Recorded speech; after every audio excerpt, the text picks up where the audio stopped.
Gradients aren't just for shapes and backgrounds. You can also apply them directly to text in Canva. This can be a great way to add visual interest to headings or short emphasis text without relying on effects or shadows. Here's how to do it. Start by adding a text box to your design. You can click the text tab in the sidebar and choose a heading or body text style, or press T on your keyboard to quickly add a text box. Type out your text and adjust the font size and spacing as needed. Once your text box is selected, click the color tile in the floating toolbar.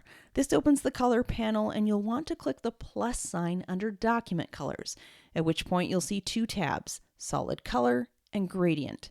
Switch to the gradient tab and Canva will automatically apply a two-color gradient to your text.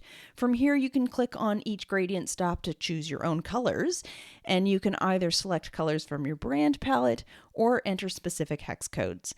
If you'd like, you can also add additional color stops to create a multicolor gradient. Below the color stops, you'll see Canva's preset gradient styles, which include several linear and circular options. Click through the available styles to choose the one that gives you the look you want.